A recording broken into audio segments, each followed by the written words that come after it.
जियान का एक ही वार त्यागी को सातों जन्म के तारे दिखाने के लिए काफी था। वो कुछ ही पल ढला हो गया। वो सात दांत झड़कर बाहर आ गए। वो अब सिर्फ दर्द ही करा रहा था। ये रुद्र का ही ऑर्डर था कि जिस मुंह से उसने अन्या का नाम लिया, उसके बारे में ऐसी गंदी गंदी बातें कही, अब वो मुंह बोलने के काबिल ही नहीं रहना चाहिए। अन्या बेहोशी के कगार पर आ गई थी क्योंकि उसने सुबह से कुछ नहीं खाया था और इस सब के बीच अब उसमें बिल्कुल भी शक्ति नहीं बची थी। रुद्र अन्या की हालत को देखकर बिना वक्त गवाए उसको आगे झुककर अपनी बाहों में उठा लेता है। अन्या भी रुद्र के सीने में अपना सिर छुपा लेती है। रुद्र के सीने से लगकर वो दर्द में भी सुकून महसूस करके अपनी आंखें बंद कर लेती है। रुद्र अन्या को ले जाते हुए जियान को कुछ इशारा करता है, जिसे फॉलो करके जियान अपने आदमियों को कुछ कहकर रुद्र के साथ वहां से निकल जाता है। उनकी कार बाहर ही खड़ी थी। जियान आगे बढ़ कार का दरवाजा खोलता है और फिर अन्या को ठीक करके कार में ले जाकर खुद बाहर खड़े होकर जियान के साथ उस गोदाम को देखता है जहां चारों ओर आग की लपटें थी और वहां एक साथ काफी चीखें सुनाई दे रही थी। उन चीखों में त्यागी की भी चीख थी, जो अपने खुद की सांसों के लिए भीख मांग रहा था। त्यागी अपने जिस बदन का एहसास अन्या की रूह में उतारना चाहता था, आज वही बदन आग की लपटों में जल रहा था। त्यागी को ऐसे बांधा गया था जहां वो पहले अपनी मौत को अपनी आंखों के सामने आता देखे, बचने के लिए छटपटाए, लेकिन खुद को छुड़ा ना पाए। उसके लिए इससे बदतर मौत नहीं हो सकती थी। आज उस पर सच में रुद्र का कहर बरसा था, जिससे वो जीते जी क्या मरने के बाद भी नहीं भूल पाएगा। रुद्र ने त्यागी और उसके साथियों को उसी गोदाम में जिंदा जला देने का फरमान सुनाया था। ऐसी मौत की सजा रुद्र के लिए आम थी, लेकिन उसके पीछे का मकसद आम नहीं था। वो उस त्यागी को तड़पते हुए देखना चाहता था, जिन हाथों ने उसकी पत्नी को छूने या तकलीफ देने की जरूरत की, उन हाथों की अब इस दुनिया में कोई जगह नहीं थी। त्यागी अपनी जान की भीख मांगते हुए सिर्फ चिल्ला रहा था। वहां का नजारा ऐसा था जिसे देखकर किसी की भी रूह कांप जाए। रुद्र एक नजर उधर देखकर जियान को ऑर्डर देते हुए कहता है, इसकी चीख तब तक इन हवाओं में गूंजनी चाहिए जब तक यमराज इसे लेने नहीं आते। जियान हाँ में सर हिलाता है और आगे बढ़कर रुद्र के लिए कार का दरवाजा खोलता है। रुद्र जल्दी से अंदर बैठकर अन्या को अपनी बाहों में भर लेता है। फिर कार सीधे घर के लिए निकल पड़ती है। रुद्र की नजर बार बार अन्या के दर्द भरे चेहरे पर जा रही थी। उसे कभी नहीं लगा था कि उसके लौटने पर उसे अन्या को ऐसे देखना पड़ेगा। उसने तो आज न जाने क्या क्या सोच रखा था अन्या से मिलने के बारे में। वो तो उसे सरप्राइज देने के लिए लौटा था और बदले में उसे ही एक बड़ा शौक मिल गया। रुद्र अन्या को अपनी बाहों में भरकर उसे अपने सीने से लगाकर अपनी आंखों में बंद कर लेता है, जिससे एक आंसू का कतरा उसकी आंखों से गिरकर उसके गालों पर आ जाता है। उसके जहन में बस यही डर था कि अगर वो वक्त पर ना आता तो अन्या के साथ और कितना बुरा हो सकता था। ऐसे ही वो सोच में डूब गया। कुछ घंटों पहले रुद्र, जिसकी फ्लाइट अभी कुछ देर पहले ही लैंड की थी, वो जियान के साथ एयरपोर्ट से निकल रहा था। उसकी फ्लाइट वेदर प्रॉब्लम की वजह से कुछ घंटे लेट लैंड हुई थी। रुद्र अब जल्द से जल्द घर अन्या का खिला हुआ चेहरा देखने को बेताब था। कल रात हुई उनकी बातचीत रुद्र को बेसब्र कर रही थी। उसे अन्या की वो खुशी देखनी थी जिसके लिए उसने इतनी लंबी दूरी तय की थी। जियान आगे बढ़कर रुद्र के लिए दरवाजा खोलता है। रुद्र जल्दी से कार में बैठ जाता है। जियान भी सामान रखकर ड्राइवर के बगल में बैठ जाता है और कार अपनी मंजिल की तरफ निकल पड़ती है। रुद्र बस बाहर देखते हुए अपने इस रास्ते की दूरी का खत्म होने का इंतजार कर रहा था। वहीं जियान अपने मोबाइल में कुछ चेक कर रहा था। तभी उसे अपनी कानों में लगी ब्लूटूथ से एक इमरजेंसी टोन सुनाई देती है, जिसे सुनकर वो तुरंत अपना सिक्योरिटी टैब निकालकर चेक करने लगता है। जियान चौहान परिवार के सिक्योरिटी का हेड था और सारे परिवार के सदस्य की सिक्योरिटी की जिम्मेदारी और देखरेख वो खुद करता था। उसने जब टैब में सिक्योरिटी कोड में आए मैसेज को पढ़ा तो एक पल के लिए वो शॉक रह गया। उसके दिमाग ने तो मानो काम करना ही बंद कर दिया। उसके चेहरे और माथे पर पसीने की बूंदें छलक आई। वो बार बार उस मैसेज को कंफर्म करने के लिए इन्फॉर्मेशन भेजता और जवाब आते ही उसके चेहरे की हवाइयां ही उड़ जाती हैं। कार कुछ मिनटों में घर पहुंचने ही वाली थी। ये देख रुद्र के दिल में एक खुशी की लहर थी, लेकिन तभी जियान ड्राइवर को कार मोड़ने और कहीं और जाने का इंस्ट्रक्शन देता है, जिसे सुनकर रुद्र अपनी आंखें छोटी करके जियान से कहता है, जियान हम घर क्यों नहीं जा रहे हैं? जियान, जिसे रुद्र से कुछ ऐसे ही सवाल की उम्मीद थी, वो खुद को अंदर से हिम्मत देते हुए उसकी तरफ मुड़कर हिचकिचाते हुए कहता है, सर वो हमें अभी कहीं और पहुंचना होगा। जियान के बोलने और उसके चेहरे के बदले हुए रंग देखकर रुद्र शक भरी निगाहों से उसे देखते हुए कहता है, बात क्या है जियान, साफ साफ बोलो। जियान अच्छे से जानता था वो जो न्यूज़ देने वाला है उसके बाद रुद्र का रौद्र रूप ही देखने को मिलेगा। वो आने वाले तूफान को अच्छी से जानता था, जिसकी वजह से उसे समझ नहीं आ रहा था कि वो रुद्र को ये बात कैसे बताए। वो कुछ सोचते हुए कहता है, बॉस, मैम आज अपनी पूजा के लिए शहर से बाहर कुलदेवी के मंदिर गई थी। उनके साथ हमारा एक बॉडीगार्ड और ड्राइवर भी गया था।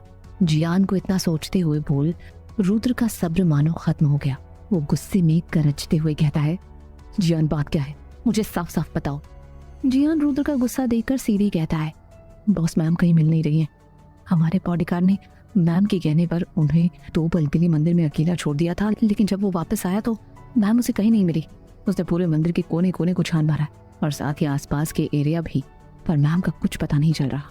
इतना बोलकर जियान रुद्र के चेहरे को देखने लगता है, जिसका चेहरा पल पल डार्क होता जा रहा था। वो समझ गया कि आज सच में एक तूफान तो जरूर आएगा, इसलिए वो अपनी बात जारी रखते हुए कहता है, बॉस मुझे लगता है कि मैम शायद किडनैप हो गई है। हमारे आदमी उस जगह की पूरी जांच कर रहे हैं और साथ ही मैंने पूरे शहर में मैम को खोजने के लिए अलर्ट भी जारी कर दिया है, लेकिन अब तक मैम के बारे में कुछ पता नहीं चला। जियान की एक एक बात सुनकर रुद्र के हाथ की मुट्ठियां कसती जा रही थी। वो इस वक्त सच में मौत का देवता लग रहा था। वो अपनी गुस्से में लाल आंखें जियान के ऊपर डालते हुए हर शब्द को गुस्से में पीसते हुए कहता है, call 3D squad, I want her location with in half an hour. इतना बोलकर रुद्र ड्राइवर को कहीं जाने का इंस्ट्रक्शन देता है। जियान भी रुद्र के ऑर्डर को फॉलो करते हुए अपने काम में लग जाता है। 3D स्क्वाड कहने को ये 3 है, लेकिन इसके अंदर काम करने वाले इंसान एक देश की आर्मी के समान है, क्योंकि ये 3 पार्ट में डिवाइड है। फर्स्ट, इंटेलिजेंस, जहां दुनिया भर का डिजिटल से जुड़ा काम होता है। दूसरा, आर्म फोर्स, यहाँ पर ट्रेनिंग करने वाले एक एक इंसान 50 के बराबर है। और लास्ट, वेपन, यहाँ दुनिया भर के वेपन तैयार होते हैं जो दुनिया के सबसे पावरफुल वेपन होते हैं, केमिकली, फिजिकली और साथ ही इमोशनली। इमोशनली का मतलब ये है कि वो किसी भी इंसान के इमोशंस को एक वेपन बना सकते हैं। इन सब का हेड रुद्र है। ये स्क्वाड रुद्र के इशारे पर चलता है। इसके बारे में सिर्फ रुद्र और जियान को खबर है, क्योंकि जब रुद्र ने अंडरवर्ल्ड में कदम रखा था तब उसने ऐसी टीम बनाने की सोची थी जिसका कोई मुकाबला ना हो। वो हर स्कोप में बेहतर नहीं, टॉप पर हो। ऐसे ही पावर के साथ रुद्र ने सबके सामने अपना वर्चस्व कायम किया है। उस स्क्वाड ने तो बस 15 मिनट में ही अन्य की पूरी जानकारी रुद्र के सामने रख दी और साथ ही त्यागी की सारी जन्म कुंडली भी निकाल दी। रुद्र भी बिना देरी किए 15 मिनट के अंदर वहां पहुंच गया और उसकी चींटी जैसे टुकड़े को एक पल में पीछे छोड़ सीधा अन्य के पास जा पहुंचा। फिर जब उसने त्यागी के हाथ में बेल्ट और अन्य के शरीर पर उसके निशान देखे तो उसकी आंखों में खून उतर आया। उसने कभी नहीं सोचा था कि वो अन्य को ऐसे मिलेगा। ऐसी ही बातें सोचते हुए रुद्र अन्य को लेकर घर पहुंच जाता है। कार घर के आगे रुकने पर ड्राइवर जल्दी से पीछे का दरवाजा खोलता है। रुद्र अन्य को अपनी बाहों में हिफाजत से उठाता है, फिर कार से निकालकर घर की ओर बढ़ जाता है। घर के बाकी लोगों को भी अन्य की किडनैपिंग के बारे में पता चल चुका था और साथ ही रुद्र के वापस आने का भी पता चला था। सब अन्य के लिए काफी चिंतित थे। सबकी जान जैसे हलक में अटकी हुई थी। सब हॉल में बैठ अन्य के वापस लौटने का इंतजार कर रहे थे, क्योंकि सबको खबर मिल गई थी रुद्र अन्य को घर लेकर आ रहा है। कार रुकने की आवाज जैसे ही सबके कानों में गई, सब आशा भरी निगाहों से दरवाजे की ओर देखते हुए खड़े हो गए। रुद्र अन्य को अपनी बाहों में लिए अंदर आता है। अन्य अब भी बेहोश थी। उसको ऐसे बेहोश देखकर घबराते हुए सब पास आने को होते हैं कि सबके कानों में रुद्र की आवाज सुनाई पड़ती है, मैं अपने कमरे में जा रहा हूँ। फिर अन्य को एक नजर देखकर कहता है, सब ठीक है। इतना बोलकर रुद्र बिना देरी किए अन्य को लेकर अपने कमरे की ओर बढ़ जाता है। रुद्र के शब्दों के आगे किसी को कुछ कहने की हिम्मत नहीं हुई, क्योंकि वो अभी जितना बाहर से शांत लग रहा था उतना अंदर से नहीं था। और इस वक्त रुद्र से ज्यादा अच्छी केयर अन्य की शायद कोई नहीं कर सकता था। सब चुपचाप खड़े रुद्र और अन्य को जाते हुए देखते रहे। सबको अन्य को ऐसे देखकर बुरा लग रहा था। दिग्विजय जी की आंखों में अन्य को ऐसे देखकर नमी आ गई, लेकिन रुद्र को देखकर खुशी भी थी कि फाइनली उनका नालायक पोता अपने रिश्ते के प्रति जिम्मेदारी तो निभा रहा है। उन्हें रुद्र की आंखों में अन्या के लिए फिक्र देखकर एक उम्मीद सी मिलती है कि शायद उनका रिश्ता अब कदम बढ़ा रहा है। रुद्र अन्या को कमरे में लाकर उसे आराम से बेड पर लिटा देता है। तभी उसकी नजर अन्या के चेहरे और साथ ही उसकी फटी हुई बाजू पर पड़ती है, जिससे उसका खून गुस्से में खौलने लगता है। रुद्र जल्दी से अन्या से अपनी नजर हटाकर वॉशरूम चला जाता है। वो अपने चेहरे पर ठंडे पानी के छींटे मारते हुए खुद के गुस्से को काबू करने की कोशिश करता है। खुद को शांत करके वो अपनी लाल पड़ चुकी आंखों को मिरर में देखता है। अन्या का दर्द उसकी आंखों में साफ बयां हो रहा था। कुछ पल ऐसे ही रहने के बाद रुद्र अब काफी हद तक शांत हो गया था। उसकी शर्ट पानी की छींटों की वजह से गीली हो चुकी थी। रुद्र अपनी शर्ट के बटन खोलकर जैसे ही उसे उतारता है, उसे अन्या की दर्द से भरी चीख सुनाई देती है। अपने रूम में सुरक्षित होने के बावजूद अन्या की चीखने की क्या वजह है, जानने के लिए सुनते रहिए ये कहानी सिर्फ पॉकेट एफएम पर।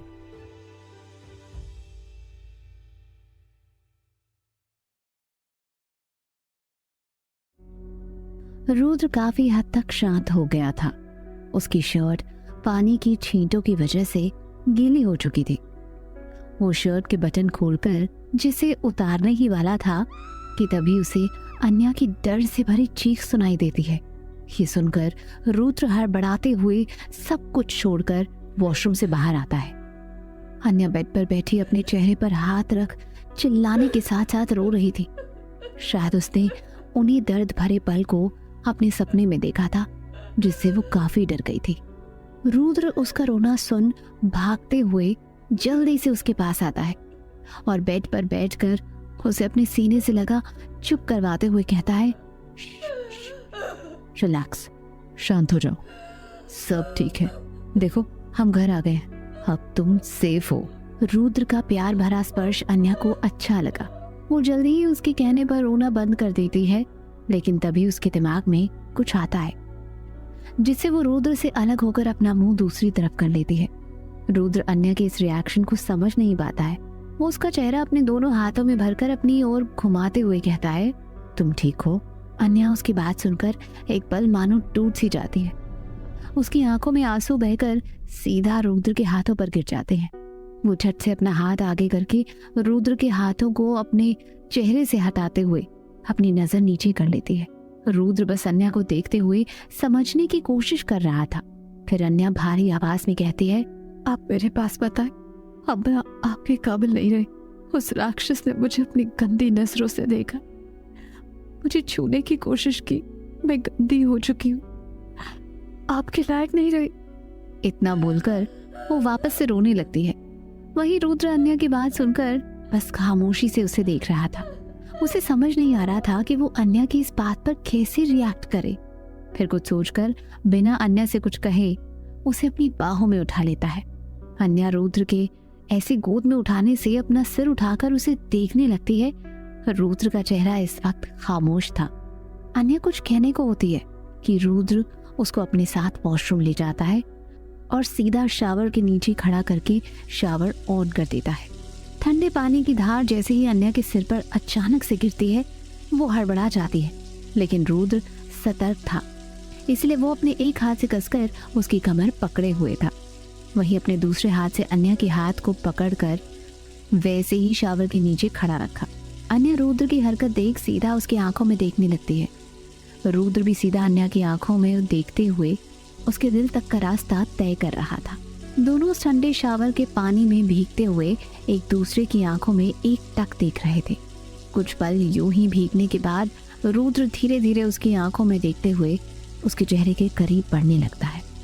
उसके बिल्कुल करीब होकर उसके कानों में सर्द आवाज में कहता है, तुम मेरे काबिल हो या नहीं, इस बात का फैसला मैं खुद करूंगा, और रही बात तुम्हारे गंदे होने की, लो अब हो गई तुम साफ। इतना बोलकर रुद्र उसके गालों को अपने गालों से छूते हुए उसे एक छोटी किस करता है, फिर उससे अलग हो जाता है। अन्या इस प्यार के मीठे एहसास को महसूस करके अपनी आंखें बंद कर लेती है। रुद्र की गर्म सांसें अन्या को अब खुद के चेहरे पर महसूस हो रही थी, जिससे उसे इस ठंडे पानी में भी एक गर्मी की अनुभूति हो रही थी। रुद्र आगे बढ़कर उसकी बंद हुई आंखों को बारी बारी से चूमता है, जिसके एहसास से अन्या खुद को खुद भी समेटने लगती है। उसके दिल दिमाग में इस वक्त सिर्फ रुद्र के दिए हुए एहसास हलचल मचा रहे थे। वो इन एहसासों को बर्दाश्त नहीं कर पा रही थी। रुद्र अन्या की आंखों को चूमकर उसे वापस से देखने लगता है। उसकी नजर अन्या के हल्के हिलते होंठों पर जाती है जो इस वक्त हिल रहे थे। रुद्र ये देखकर खोए हुए अंदाज में ही उसका हाथ छोड़ उसके होंठों की तरफ बढ़ जाता है। उसके गालों को पकड़ते हुए अपने अंगूठे से धीरे धीरे उसके मुलायम गुलाबी फीके होंठों को छूता है। रुद्र को ऐसा लग रहा था जैसे वो दुनिया के सबसे नाजुक फूल को छू रहा हो। वो दोनों एक दूसरे में मदहोश हुए जा रहे थे। रुद्र उसे महसूस करते हुए अपने हाथ की उंगलियां अन्या की गर्दन पर फिराता है। उसका एक एक स्पर्श अन्या के दिलो दिमाग में एक अलग सी लहर को पैदा कर रहा था। रुद्र भी खोते हुए अन्या को और करीब से महसूस करने की चाह में अपने हाथों को उसके कंधे पर हल्के हल्के फिराता है। अन्या काफी मदहोश हो चुकी थी। उसकी पकड़ अपनी ही साड़ी पर कसती जा रही थी, जिससे अचानक ही उसका पल्लू उसके कंधे से सरक कर नीचे गिर गया। ये महसूस करते ही अन्या झट से अपनी आंखें खोल पहले खुद की हालत को देखती है, फिर रुद्र की तपिश भरी निगाहों को खुद पर पाकर जल्दी से शर्म के मारे पीछे पलट जाती है। रुद्र उसको यूं शर्माते देख उसके करीब पड़ने लगता है। अन्या के दिल की धड़कन इस वक्त इतनी तेज थी कि शावर के पानी गिरने के शोर में भी साफ सुनाई दे रही थी। अन्या की पीठ रुद्र के सामने थी और उसके लंबे बाल पानी में भीग कर बिल्कुल उसकी बॉडी से चिपक गए थे। रुद्र अपनी मदहोशी में अपना हाथ आगे करके उसकी गर्दन पर ले जाता है। फिर धीरे धीरे वो अपनी उंगलियां उसकी गर्दन पर फिराते हुए उसके लंबे बालों को आगे करके उसकी गोरी पीठ को देखने लगता है। तभी अचानक ही उसकी नजर अन्या की पीठ पर पड़े लाल निशान पर जाती है, जिसे देखकर उसे त्यागी पर गुस्सा आने लगता है। लेकिन साथ ही साथ उसे उस दर्द का भी एहसास होता है जो उस वक्त अन्या ने सहा होगा। ये सब सोचकर रुद्र की मुट्ठी कस जाती है। उसे अब खुद पर अफसोस हो रहा था कि क्यों उसने उस त्यागी को इतनी आसान मौत दी। ऐसी ही बातों को सोचते हुए वो आगे बढ़ अन्या के उस निशान को अनजाने में छूता है, जिससे अन्या की हल्की सी आह निकल जाती है। ये देखकर रुद्र अपने हाथ पीछे कर लेता है। उसकी नजर अन्या के चेहरे पर जाती है जो अपनी आंखें बंद किए अब भी वैसे ही खड़ी थी। उसके चेहरे पर एक दर्द की रेखा छाई थी। रुद्र को ये सब देख न जाने क्या होता है और आगे झुककर वो उसके उस लाल निशान वाली जगह को काफी शिद्दत से चूम लेता है। रुद्र के प्यार भरे इस एहसास के आगे अन्या को हर दर्द फीका नजर आता है। रुद्र आगे झुककर अन्या का गिरा हुआ पल्लू उठाते हुए वापस उसके कंधे पर रख देता है। फिर वो धीरे से अपने हाथों को अन्या की कमर के पीछे से लपेटकर उसे बैक हग करके उसके कानों में सरगोशी से कहता है, शायद तुम्हें अब इसका जवाब मिल गया होगा कि तुम मेरे काबिल हो कि नहीं। उसकी बात सुनकर अन्या को अंदर से काफी अच्छा लग रहा था। वो बिना कुछ कहे अपनी धड़कनों के बीच रुद्र की सांसों को खुद में महसूस करके वैसे ही खड़ी रहती है। दोनों कुछ पल यूं ही ऐसे ही शावर के नीचे खड़े होकर एक दूसरे को फील करते रहे।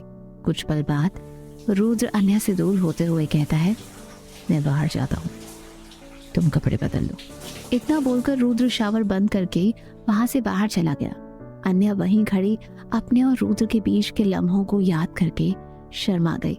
रुद्र का प्यार और साथ अन्या की उस दर्द की दवा बन चुका था। रुद्र वॉशरूम से बाहर आकर अपने कपड़े चेंज करता है, फिर इंटरकॉम से किसी को कुछ इंस्ट्रक्शन देकर अन्या का वेट करने लगता है। अन्या भी 10 मिनट के बाद वॉशरूम से बाहर आती है।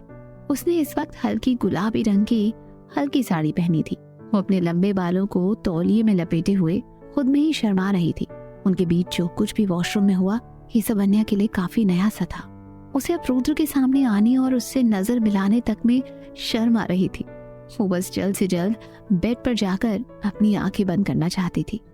अन्या यही सब सोचकर बेड की तरफ जा ही रही थी कि रुद्र ने उसका हाथ थामकर उसे अपने साथ सोफे पर बिठा दिया। अन्या सवालिया नजरों से उसे देखने लगी तो रुद्र उसके सामने खाने की प्लेट करते हुए उसे खाने का इशारा करता है। अन्या एक नजर प्लेट को देखकर रुद्र को देखते हुए अपना सिर ना में हिलाती है। ये देख रुद्र उसकी आंखों में देखते हुए कहता है, लेकिन क्यों, तुमने तो शाम से कुछ नहीं खाया। अन्या रुद्र की बात सुनकर अपना सिर नीचे किए हुए कहती है, मेरा व्रत है। रुद्र अपनी बाहें आपस में सिकोड़कर कहता है, व्रत पर क्यों, किस लिए? रुद्र के सवाल पूछने पर अन्या अपना सिर उठाकर उसकी तरफ देखकर कहती है, आपके लिए वट सावित्री का, और जब तक मैं अपनी पूजा पूरी नहीं कर लेती मैं कैसे खा सकती हूँ। अन्या की बात सुनकर रुद्र उसकी बातों को हवा में उड़ाते हुए कहता है, तुम आज की होकर भी ऐसे व्रत पर यकीन करती हो? ये सब कुछ नहीं होता, तुम चुपचाप खा लो, मेरे लिए ये सब करने की जरूरत नहीं है। वैसे भी इतनी पतली हो और ये व्रत एंड ऑल करके खुद को ही तकलीफ दोगी। इतना बोलकर रुद्र उठकर जाने लगा कि अन्या झट से उसका हाथ पकड़कर उसे रोकती है। रुद्र अन्या के हाथों के स्पर्श से कुछ ठहर सा जाता है और अपने हाथों को देखते हुए मुड़ता है। अन्या खामोश सी कुछ सोचते हुए सोफे से उठकर ठीक रुद्र के सामने खड़ी होकर उसकी आंखों में देखते हुए एक विश्वास के साथ कहती है, माना आपकी नजर में इस व्रत का कोई मान नहीं है, लेकिन मेरे लिए है, और साथ ही किसी वक्त पर मेरी सास के लिए भी था, और इस रीत को मुझे उनकी बहू होने के नाते आगे बढ़ाने से आप भी नहीं रोक सकते। आपकी नजर में मैं आपकी पत्नी नहीं हूँ, ना सही इस रिश्ते का आपकी नजर में कोई वजूद नहीं है, ना सही, लेकिन जब से आपने इस रिश्ते की डोर को मेरे गले में बांधा है और मांग में सजाया है, तब से मैंने इसे अपने दिल से कबूल किया है, और आप मुझे इसे निभाने से रोक नहीं सकते। इतना बोलकर अन्या आंखें बंद करके चुपचाप लेट जाती है। रुद्र का ये पल पल बदलता रूप उसकी समझ से परे था। कभी उसके करीब होने का एहसास उसे इस रिश्ते के बढ़ने की उम्मीद देता था, तो कभी उसकी बातें उसे वापस से चौखट के बाहर लाकर खड़ा कर देती थी। रुद्र का उसके व्रत के लिए ऐसे कहना उसे काफी परेशान कर रहा था। उसे ऐसा लग रहा था कि रुद्र उसके विश्वास का जैसे मजाक उड़ा रहा हो। यही सारी बात सोचकर अन्या की आंखों से एक आंसू की बूंद बाहर आ गई। वहीं रुद्र अब भी खामोश सा खड़ा था।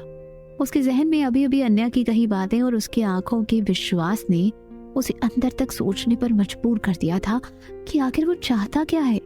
अतीत की कुछ बातें ऐसी थी जो अभी उसे इस रिश्ते में आगे बढ़ने से रोक रही थी। खुद के सवालों में उलझते हुए वो बालकनी में आ गया, क्योंकि अंदर उसे अपने ही सवालों से घुटन हो रही थी। उसके दिल दिमाग में एक के बाद एक बातें आ रही थी, साथ ही अन्या की कही बातें, उसका वो विश्वास और साथ ही उसकी माँ की आस्था को अपने बीच इतने वक्त के बाद यूं जीते देख उसे कहीं ना कहीं अच्छा लग रहा था। काफी वक्त तक रुद्र यूं ही खुद से लड़ता रहा, फिर कुछ सोच वो कमरे से बाहर चला गया। त्यागी के बारे में जानकर भी रुद्र को अन्या पर विश्वास क्यों नहीं हो रहा है, क्या है इसके पीछे की वजह, जानने के लिए सुनते रहिए ये कहानी सिर्फ पॉकेट एफएम पर।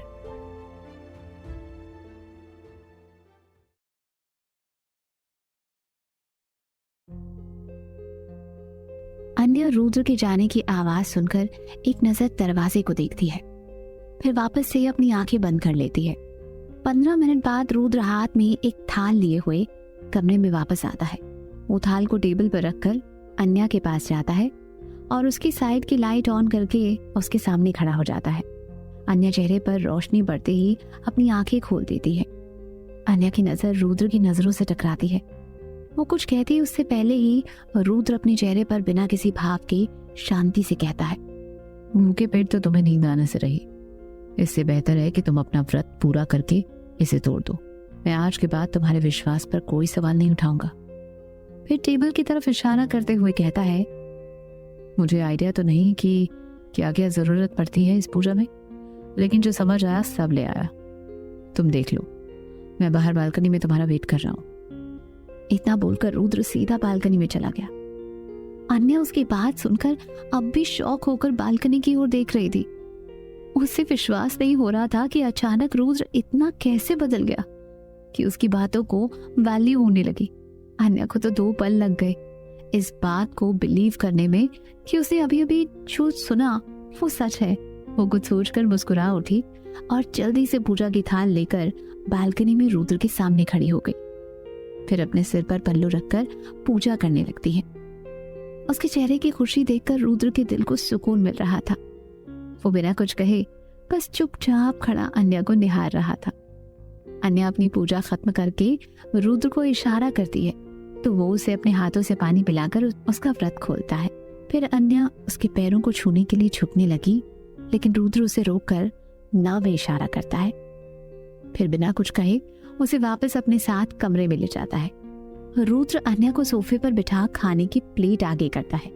अन्या भी बिना कुछ कहे सीधा खाने की प्लेट से एक निवाला लेकर खाने के लिए अपना हाथ बढ़ाती है, पर कुछ सोचकर उसके हाथ हवा में ही रुक जाते हैं। वो एक नजर अपने बगल में बैठे रुद्र को देखकर निवाला उसकी तरफ बढ़ा देती है। रुद्र अन्या के इस एक्शन पर अपना सिर पीछे करके अपनी आईब्रो उचकाते हुए सवालिया नजरों से उसे देखता है, तो अन्या उसे एक प्यारी सी मुस्कान के साथ खाने का इशारा करती है। उसकी मुस्कान इस वक्त ऐसी थी जैसे धूप में छांव का मिलना। रुद्र उसके इस अंदाज को देखकर मना नहीं कर पाया और चुपचाप छुपकर खा लिया। फिर दोनों ने डिनर किया। अन्या के चेहरे से मुस्कान जा ही नहीं रही थी। वो अपने सारे दर्द भरे पल जैसे फूल सी गई थी। रुद्र उसके दिल दिमाग में ऐसा छाया कि अब उसे किसी से कोई राब्ता तक नहीं रहा। उसका साथ, उसका एहसास ही उसके लिए सब कुछ था। रुद्र ने अन्या को दवा दी और साथ ही उसके हर जख्म पर खुद दवा लगाई। उसके जहन में अन्या की पीठ पर लगी चोट भी थी, इसलिए वो उसके पास बैठते हुए कहता है, तुम पेट के बल लेट जाओ, मैं पीठ में भी दवा लगा देता हूँ। रुद्र की बात सुनकर अन्या खुद के घुटनों पर बैठकर ना में सर हिलाते हुए कहती है, नहीं आप छोड़ दें, मैं खुद लगा लूंगी। अन्या के बोलने पर रुद्र उसे खामोशी से घूरने लगता है। उसकी आंखों में एक वार्निंग जैसी थी, इसलिए वो ये देख हिचकिचाते हुए अपने पेट के बल लेट जाती है। रुद्र आगे बढ़कर धीरे से उसकी साड़ी उसकी पीठ से हटाते हुए देखता है। वहां लाल निशान अब तक थे। वो धीरे धीरे अपनी उंगलियों से उस निशान को छूते हुए ऑइंटमेंट लगाने लगता है। अन्या इस छुअन से अपनी आंखें बंद कर लेती है, लेकिन उस दर्द के एहसास में उसे वापस से वो पल याद आने लगता है। इसीलिए वो डर से रुद्र का हाथ पकड़कर उसे रोक लेती है। रुद्र उसकी आंखों में देखकर समझ आता है, इसीलिए वो शांति से अन्या को हैंडल करते हुए कहता है, डरो मत, मैं तुम्हारे पास हूं, अब सो जाओ। इतना बोलकर वो अन्या का हाथ छुड़ाकर उसकी दूसरी तरफ लेट जाता है। अन्या उसे देखकर झट से वापस उसका हाथ पकड़कर उसे देखने लगती है। रुद्र उसके हाथों पर अपना हाथ रखकर उसे आंखों ही आंखों में विश्वास देता है और सोने को कहता है। अन्या भी रुद्र का हाथ थामे अपनी आंखें बंद कर लेती है और कुछ ही पलों में उसे नींद आ जाती है। जब रुद्र को इस बात का यकीन हो जाता है कि अन्या सो चुकी है, तो वो आगे बढ़कर अन्या को अपने पास खींचता है और अपनी बाहों में भरकर उसके माथे को चूम कर कहता है, don't worry, I am with you always, good night wifey. इतना बोलकर एक बार उसके दोनों गालों को चूमकर उसे वैसे ही बाहों में लेकर सो जाता है। रुद्र के दिल में इकरार तो था, लेकिन साथ ही कुछ अनचाहे दर्द के साथ डर भी था, जो अभी उसके बढ़ते कदम को काफी हद तक रोक रहा था। लेकिन अन्या की चाहत उसके रुकते हुए कदमों को अपनी तरफ खींच रही थी। सुबह का वक्त। अन्या आज काफी गहरी नींद में सुकून से सो रही थी, इसीलिए उसे वक्त का कुछ भी होश नहीं रहा। वो अलसाई हुई अपनी आंखें खोलकर एक बड़ी सी अंगड़ाई लेते हुए उठती है। उसके चेहरे पर एक प्यारी सी मुस्कान खिली हुई थी, जो जा ही नहीं रही थी। वो आज की सुबह में अपने अंदर एक नया मीठा एहसास महसूस कर रही थी। अन्या मुस्कुराते हुए उस सुबह का वेलकम करती है। तभी उसके जहन में कल रात उसके और रुद्र की नजदीकियों वाले पल याद आते हैं, जिन्हें याद करके वो खुद भी शर्मा जाती है। फिर अपनी नजरें कमरे में दौड़ाती है तो रुद्र उसे कहीं नहीं दिखाई देता और साथ ही उसका ऑफिस बैग भी कमरे में नहीं था। इसका मतलब रुद्र उसके उठने से पहले ही ऑफिस जा चुका था। ये सोचकर कुछ मायूस हो जाती है, लेकिन तभी उसकी नजर घड़ी पर जाती है, जहां सुबह के 10 बज रहे थे। ये देख अन्या जैसे सकपका सी जाती है, क्योंकि वो आज काफी लेट थी। वो हड़बड़ाते हुए जल्दी से बेड से लगभग कूद कर वॉशरूम की ओर भागती है और जल्दी जल्दी तैयार होकर नीचे आती है। हॉल बिल्कुल खाली था। वहां नौकरों के अलावा कोई और दिखाई नहीं दे रहा था। अन्या वहां से जाते हुए एक नौकर को रोक पूछती है, सब चले गए क्या? अन्या की बात सुनकर वो नौकर रिस्पेक्ट से अपने सिर को नीचे करके कहता है, जी मैम, सब नाश्ता करके अपने अपने कामों के लिए निकल गए और दादाजी भी आज किसी जरूरी काम से अपने क्लब के लिए चले गए। उन्होंने जाते हुए आपको आराम करने को कहा और वो जल्दी ही आने का बोल रहे थे। नौकर की बात सुनकर अन्या कुछ बुझ सी गई। तभी नौकर आगे पूछता है, मैम क्या आप नाश्ता नीचे करेंगी या मैं आपके लिए आपके कमरे में ले आऊं? नौकर की बात सुनकर अन्या उसे नाश्ता कमरे में लाने का बोलकर वापस कमरे में चली जाती है। रुद्र ने सबको बस इतना ही बताया था कि अन्या को किसी ने किडनैप किया था, जिसे अब सजा मिल चुकी है। इसके अलावा और कुछ भी नहीं बताया था। उसने साथ ही ये तक समझा दिया था कि आज के बाद उस हादसे का जिक्र कोई नहीं करेगा और जितना हो सके सब नॉर्मल बिहेव करेंगे। इसीलिए किसी ने अन्या से इस बारे में नहीं पूछा और उसे आराम करने के लिए छोड़कर अपने अपने कामों के लिए निकल गए। अन्या को ऐसे खाली घर बिल्कुल अच्छा नहीं लग रहा था, इसलिए वो नाश्ता करके वापस से नीचे आ गई और खुद को अपने कामों में लगा दिया। शाम के करीब रेहान अन्या को ढूंढते हुए गार्डन में आता है जहां अन्या पौधा लगा रही थी। रेहान आवाज देते हुए कहता है, ओ भाभी, आप यहाँ हैं? मैं आपको पूरे घर में ढूंढ रहा था। फिर वही पास की चेयर पर बैठते हुए कहता है, आज मुझे पता चला कि मैं बेकार में ही जिम में अपना वक्त बर्बाद करता हूँ। इससे अच्छा मैं घर के पूरे 2-3 चक्कर लगा लूं तो मेरी आधी से ज्यादा एक्सरसाइज हो जाया करेगी। रेहान की ऐसी बचकानी बातें सुनकर अन्या अपना हाथ धोकर हंसते हुए कहती है, अच्छा जनाब, तो कल से जिम बंद और घर की साफ सफाई शुरू?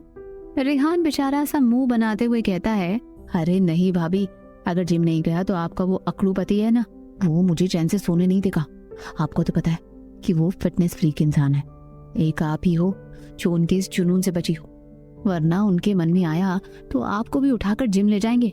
रेहान की बात सुनते हुए अन्या उसके सामने वाली चेयर पर बैठते हुए कहती है, अकड़ू नहीं है, बस तुम्हें एक्टिव रखना चाहते हैं ताकि वक्त पड़ने पर तुम्हें ये सब अलग सा ना लगे। आई थिंक कभी तुम्हारे भैया नहीं हुए तो उन्हें एटलीस्ट एक सुकून तो होगा कि तुम हो उनकी जिम्मेदारियां निभाने के लिए। अन्या और रेहान बातें ही कर रहे थे कि तब तक एक नौकर उनके लिए कॉफी दे गया, जिसे अन्या ने ही मंगवाया था। अन्या रेहान की तरफ कॉफी बढ़ाती है तो रेहान उसका घूंट लेते हुए एक शरारत भरे लहजे में कहता है, मुझे ऐसा क्यों लग रहा है मैं भाई के पार्ट 2 से बात कर रहा हूँ? इतना तो मैं नहीं समझ पाया भाई को इतने सालों में, जितना आप कुछ महीनों में समझ गई। वैसे भाभी, मैं तो कभी भाई को अपने पास ना होने को इमेजिन नहीं कर सकता। वो है तो हम सब हैं, उनके बिना तो कोई भी नहीं है।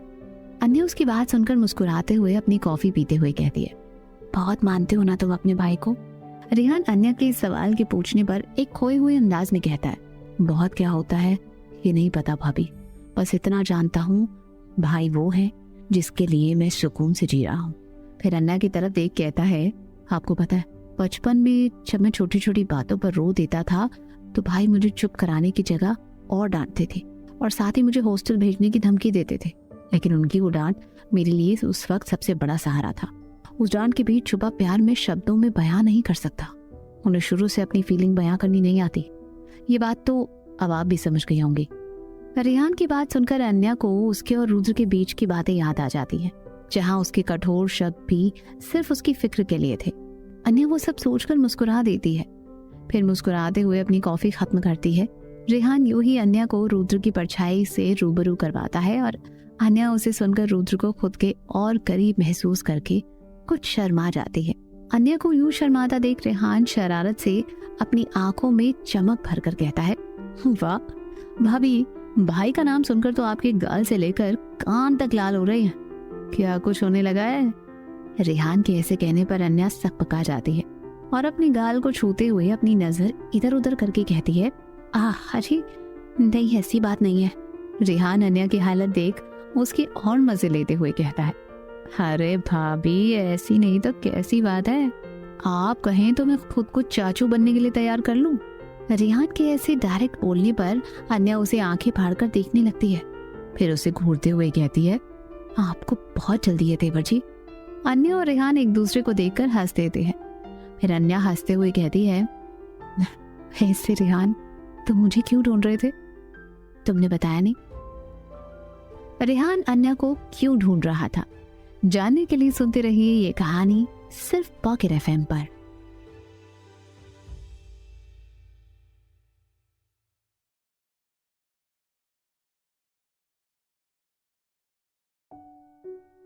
रेहान और अन्या गार्डन में बैठे कॉफी पी रहे थे। तभी अन्या को कुछ याद आता है। वो रेहान को देखते हुए कहती है, वैसे तुम मुझे क्यों ढूंढ रहे थे? तुमने तो ये बताया नहीं। अन्या के कहने पर रेहान को जैसे कुछ याद आता है। वो हड़बड़ाहट के साथ उठते हुए कहता है, ओ शिट भाभी, मैं तो सच में काफी बुलक्कड़ होता जा रहा हूँ। आज तो मुझे अबे भाई और तविश मार ही डालेंगे। फिर वो अन्या का हाथ पकड़कर अपने साथ ले जाते हुए कहता है, बस आप जल्दी मेरे साथ चलो।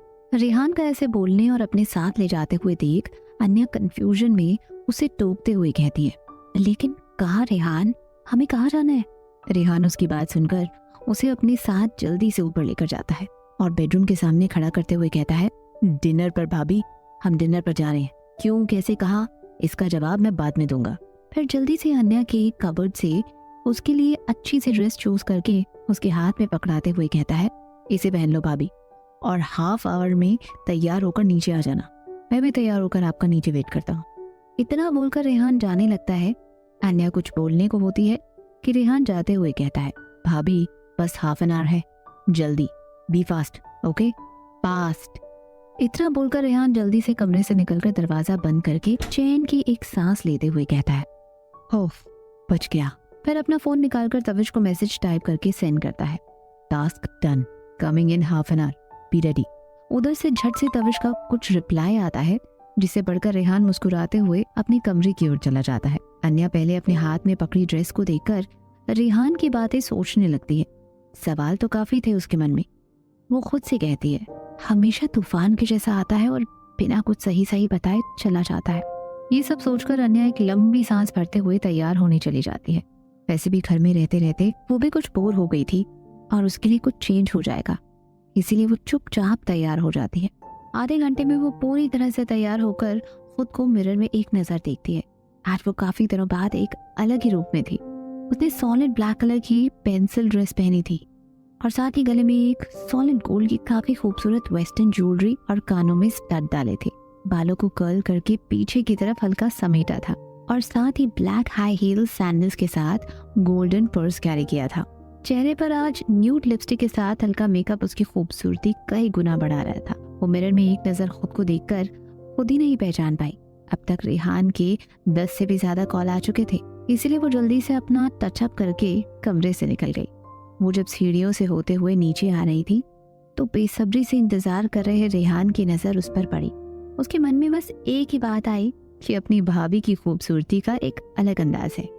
उसकी जगह उसका भाई होता तो उसके दिल पर कितनी बिजलियां गिरती।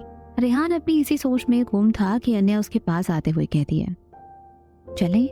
रेहान अपने खोए हुए अंदाज में ही कहता है, ब्यूटिफुल। अन्या उसकी बात सुनकर मुस्कुराते हुए कहती है, थैंक यू। रेहान मुस्कुराते हुए कहता है, वैसे सच कहता हूँ भाभी, मेरा भाई शायद अंधा है जो अब तक खुद के पास एक कीमती हीरे को पहचान नहीं पाया। He is so duffer. अन्या उसकी बात सुनकर हंसते हुए कहती है, यही बात तुम अपने भाई के सामने कहना। अब चले। रेहान भी हंसते हुए हाँ में सर हिलाता है और उसको अपने साथ लेकर चला जाता है। रास्ते में अन्या की काफी पूछने पर रेहान उसको बताता है कि आज उसने अभय भाई, शौर्य भाई और तविश ने मिलकर बाहर डिनर का प्लान बनाया है, तो सोचा भाभी को भी साथ ले जाए। अन्या सबका नाम सुनकर एक आस भरी निगाहों से रेहान से बातों ही बातों में कहती है, तो सब आ रहे हैं? तो क्या वो, मेरा मतलब है वो भी आ रहे हैं? रेहान अन्या की बात समझकर तुरंत कहता है, वो कौन, भाई?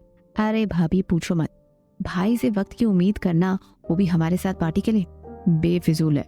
उन्हें तो बस काम काम काम का राग सुनाई देता है और दिखाई देता है। सच अ बोरिंग मैन। अगर वो आते भी तो एक ग्लास लेकर एक कोने में अपने फोन में काम में ही लगे रहते, तो ऐसे साथ का क्या फायदा। इसलिए आज भाई की जगह हम सब ने आपको इनवाइट किया। हम सच में साथ में मजे करेंगे। इतना बोलकर रेहान कार चलाते हुए मुस्कुराकर अन्या को देखता है तो वो भी मुस्कुरा देती है, लेकिन अंदर ही अंदर इस बात से खामोश हो जाती है, क्योंकि वो शायद कहीं ना कहीं उसके इंतजार में ही इतने मन से तैयार हुई थी। कुछ देर में कार अभय के 7 स्टार होटल के आगे रुकती है। रेहान अन्या को अपने साथ अंदर ले जाता है। अन्या अभय के इस आलीशान होटल में पहली बार आई थी। वो एक दो बार उसके रेस्टोरेंट की ब्रांच में गई थी, लेकिन यहाँ पहली बार आई थी। रेहान अन्या को अपने साथ एक लॉबी में ले जाता है और 2 मिनट में आने का बोलकर वो वहां से चला जाता है। अन्या उस लॉबी में ही बनी डेकोर को ही देखते हुए आगे बढ़ रही थी, लेकिन तभी मोड़ पर आते ही एक इंसान से टकरा गई। वो वैसे ही गिरने को हुई कि 2 मजबूत बाहें उसे संभाल लेती हैं। अन्या तो डर से अपनी आंखें बंद ही कर लेती है, पर खुद को किसी की बाहों में महसूस करके वो झट से आंखें खोलकर सामने खड़े इंसान को देखकर अवाक सी रह जाती है। सामने और कोई नहीं, रुद्र था। और साथ ही उसके पीछे अमन और जियान भी होते हैं। रुद्र अन्या को देखकर एक पल के लिए हैरान होता है, लेकिन जब उसकी नजर उसके इस अलग अंदाज पर जाती है तो उसमें कहीं खो सा जाता है। अन्या भी उसको देखने लगती है। दोनों ही एक दूसरे में खोए थे। ये देखकर जियान और अमन अपने अपने कदम पीछे लेकर अपना सिर झुकाकर खड़े हो जाते हैं, क्योंकि बिना रुद्र के परमिशन के वो वहां से जा भी नहीं सकते थे और ना ही इस दो नए लव बर्ड्स को अपनी प्रेजेंस से डिस्टर्ब कर सकते थे। अन्य कुछ पल ऐसे ही रुद्र की आंखों में देखकर शर्मा गई। वो जल्दी से अपनी नजरें नीचे झुकाकर दबी हुई आवाज में कहती है, जी छोड़िए मुझे। अन्य की बात सुनकर रुद्र खोए हुए अंदाज में कहता है, कभी नहीं। रुद्र की बात सुनकर वो असमंजस में उसे देखकर कहती है, जी। रुद्र को अब रियलाइज होता है कि ये कोई उसका सपना नहीं है और अन्य सच में उसकी बाहों में है। ये देखकर वो कुछ हड़बड़ा सा जाता है और जल्दी से अन्य को खुद से दूर करके बालों में हाथ फेर कर खुद को रिलैक्स करता है। फिर एक गहरी सांस लेकर अपना दूसरा हाथ पॉकेट में रखकर कहता है, तुम यहाँ कैसे? रुद्र का सवाल सुन अन्या कुछ जवाब देती उससे पहले ही रेहान और अभय पीछे से आते हैं और साथ ही रेहान अन्या को आवाज देते हुए कहता है, ओ भाभी, आप यहाँ कैसे आ गई? मैं तो कब से आपको वहां ढूंढ रहा था। इतना बोलकर अभय और रेहान अन्या के आजू बाजू में खड़े हो जाते हैं। फिर रेहान की नजर रुद्र पर जाती है जो उससे ही घूर रहा था। वो अपना दांत दिखाते हुए कहता है, व्हाट अ सरप्राइज भाई, आप भी यहाँ? रुद्र रेहान की बात सुनकर अपनी नजर अन्या पर करते हुए कहता है, हाँ, मेरी यहाँ एक इम्पोर्टेंट मीटिंग थी इसलिए आया था। तुम सब यहाँ एक साथ कैसे? रेहान उसका सवाल सुनकर अन्या के कंधों पर हाथ रखकर शरारत से कहता है, अब आपके पास तो फुर्सत ही नहीं है अपनी लवली वाइफ को डिनर पर ले जाने की, तो हमने सोचा क्यों ना आपकी ये कमी हम ही पूरी कर दे। रेहान की ऐसी गोल गोल बात सुनकर अन्या मुस्कुरा देती है, लेकिन रुद्र की आंखें चौड़ी हो जाती हैं। उसकी नजर तो रेहान के हाथ पर थी जो अन्या के कंधे पर था। अभय भी हंसते हुए आगे बढ़कर कहता है, अरे यार तू इसकी बकवास पर ध्यान मत दे। वो एक्चुअली हम सब ने डिनर का प्लान बनाया था, इसलिए भाभी को भी इनवाइट कर लिया। अब वो घर पर ऐसे अकेले अकेले बोर ही होती हैं, उनके लिए भी कुछ चेंज हो जाएगा। तू चाहे तो हमें ज्वाइन कर सकता है। अभय के कहने पर रुद्र के जवाब का इंतजार किए बिना ही रेहान बोलता है, अरे रहने दो भाई, आपको तो पता है भाई कितना बिजी रहते हैं। मैंने तो कॉल भी किया था, पर इस अमन ने कहा कि भाई का स्केड्यूल काफी टाइट है, उनके पास बिल्कुल भी वक्त नहीं है। रेहान की बात सुनकर रुद्र अमन को घूरता है, जिससे बेचारे अमन की हालत खराब हो जाती है। वो अपना सिर नीचे करके मन ही मन बुदबुदाता है, ये रेहान सर को मैं ही मिला था बलि का बकरा बनाने के लिए। अब ना जाने बॉस इस बात पर कैसे रिएक्ट करेंगे और मुझे कितने काले पानी की सजा मिलेगी। अन्या जो ये सब चुपचाप सुन रही थी, वो भी अभय के कहने पर रुद्र का जवाब सुनने का इंतजार करने लगी। लेकिन रेहान फिर से कहता है, सो भाई आप अपने काम में बिजी रहो, हम तो चलते हैं। फिर अन्या की तरफ देखकर उसके कंधों को पकड़ अपने साथ ले जाते हुए कहता है, अरे भाभी आप ना इस बात पर ध्यान मत दो, मैं आज आपको यहाँ की चुम्मेश्वरी डिश खिलाता हूँ। अभय भाई की होटल की स्पेशल है, बहुत टेस्टी होती है। फिर रेहान किसी के कुछ कहने से पहले ही अन्या को वहां से लेकर चला जाता है, जिसके बाद रुद्र का चेहरा काला पड़ जाता है। उसकी नजर बार बार जाते हुए रेहान और अन्या पर जा रही थी। ये देखकर उसकी मुट्ठियां भींच गई। सच में अगर रेहान उसका छोटा भाई ना होता तो आज वो उसे यहीं पीटता। अभय रुद्र का रिएक्शन देखकर मन ही मन मुस्कुरा रहा था। वो आगे बढ़ते हुए कहता है, चल यार मैं भी चलता हूँ, अच्छा होता अगर तू हमारे साथ चलता। अभय के इतना कहने पर रुद्र आगे बढ़ते हुए काफी चिड़े भाव से कहता है, नहीं मैं बहुत बिजी हूँ। इतना बोलकर वो वहां से निकल जाता है और जियान और अमन भी उसके पीछे चले जाते हैं। अभय उसे जाते देखकर मुस्कुरा उठता है और वो भी वहां से निकल जाता है। रुद्र बाहर आता है। जियान जैसे ही आगे बढ़कर कार का दरवाजा खोलने को होता है कि रुद्र पीछे मुड़कर अमन को घूरते हुए कहता है, मैं बिजी हूँ, ये कहा था तुमने रेहान से। रुद्र के ऐसे अचानक कहने पर अमन तो काफी हड़बड़ा सा गया। वो कुछ सोचते हुए एक डर का घूंट पीकर अटकते हुए कहता है, यस बॉस, आपने ही तो कहा था कि आपके सारे लाइनअप वर्क को 2 दिन में खत्म करना है, इसलिए आपका शेड्यूल काफी टाइट है। अमन के ये बोलने पर रुद्र उसे खा जाने वाली नजरों से घूरता है, लेकिन तभी उसके कानों में एक हंसमुख सी आवाज सुनाई देती है, अरे यार तू ही आया। ये और कोई नहीं, शौर्य था, जो रुद्र की कार देखकर उसकी तरफ बढ़ते हुए बोल रहा था। क्या रुद्र अन्या के लिए अपने सारे काम छोड़कर डिनर के लिए जाएगा? जानने के लिए सुनते रहिए ये कहानी सिर्फ पॉकेट FM पर।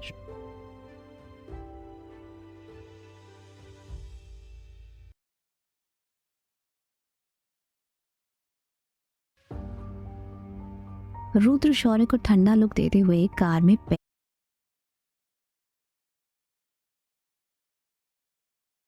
का दरवाजा बंद कर मुंह पर आते हुए गया।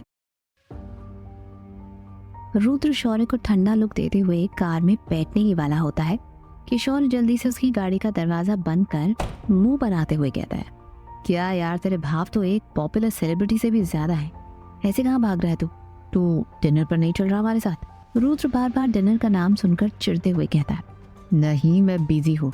शौर्य उसके कंधे पर हल्के से मारते हुए कहता है, चल रहने दे, मुझे सब पता है कितना बिजी हो। फिर अमन की तरफ देखकर कहता है, क्यों अमन जी, आपके बॉस बिजी हैं क्या? शौर्य के ऐसे कहने पर अमन हड़बड़ा जाता है। वो कुछ कहता उससे पहले ही शौर्य दोबारा कहता है, अगर बिजी भी है तो आप है ना संभालने के लिए। इतना बोल शौर्य अमन को अपनी एक आंख विंक कर देता है और फिर रुद्र को अपने साथ ले जाते हुए कहता है, चल अब तू मेरे साथ। रुद्र ने इस बार कुछ नहीं कहा और चुपचाप उसके साथ चल दिया। शायद वो जाना चाहता था लेकिन अपनी ईगो की वजह से रुका था। अमन सबके जाने के बाद एक लंबी सांस लेते हुए जियान से कहता है, बॉस की लव स्टोरी आगे बढ़ाने की कोशिश में लगता है अब मैं शहीद हो जाऊंगा। जियान भी उसकी बात और उसकी हालत देख मुस्कुरा देता है। वहीं शौर्य लिफ्ट के पास पहुंचता है कि तभी उसे एक मैसेज आता है जिसे पढ़ वो रुद्र की तरफ देखकर कहता है, भाई एक काम कर, तू ऊपर वाले फ्लोर पर जा, मैं कुछ टाइम में आता हूँ। रुद्र अपनी आईब्रो उचकाते हुए इशारे में पूछता है तो शौर्य अपनी गर्दन के पीछे हाथ रखकर शर्माते हुए कहता है, अब बॉस तेरी शादी तो हो गई और तू बैचलर से मैरिड हो गया, तो सोच रहा हूँ मैं भी तेरे कैटेगरी में आ जाऊँ। अब कब तक ऐसे घूमूंगा? कोई भाभी की तरह मेरी भी लाइफ में आए और मुझे भी प्यार करना सिखाए। अब सब तेरे जैसे लकी नहीं होते, ऐसी लाइफ पार्टनर पाने के लिए मेहनत तो करनी पड़ती है, इसलिए मैं चलता हूँ। इतना बोलकर शौर्य तुरंत वहां से चला गया और उसकी बात सुनकर रुद्र अपनी ही सोच में गुम हो गया। फिर वो भी लिफ्ट से ऊपर की तरफ चला गया। रुद्र लिफ्ट में भी शौर्य की ही बातों के बारे में सोच रहा था। ये सच था कि अन्या के आने से वो काफी बदल चुका था। हर वक्त काम को महत्व देने वाला इंसान अब सिर्फ अन्या के करीब रहने के बहाने ढूंढने लगा था। रुद्र अपनी सोच में गुम टॉप फ्लोर पर पहुंच गया। कुछ ही सेकंड में लिफ्ट का दरवाजा खुला और दरवाजा खुलते ही उसकी नजर सामने गए डेकोरेशन पर जाती है। सामने फूल और बलून से रोमांटिक डेकोरेशन की गई थी। इसी के साथ वहाँ सॉफ्ट सा म्यूजिक भी प्ले हो रहा था। रुद्र धीरे धीरे उस माहौल में खोते हुए आगे बढ़ता है। तभी उसकी धड़कन सामने का नजारा देखकर जोरों से धड़कने लगती है। सामने अन्य वहां लगे छोटे से आर्टिफिशियल झरने से बहते पानी को छूकर खुश हो रही थी और उसके साथ खेलने में मगन थी। कभी वो पानी की बूंदों को अपने हाथों में लेती तो कभी उन्हें अपने चेहरे पर। ये देखकर रुद्र का दिल मानो उछलने लगा। वो अन्य की प्यारी शरारत देख मुस्कुराते हुए धीरे धीरे अपने कदम उसकी तरफ बढ़ा देता है।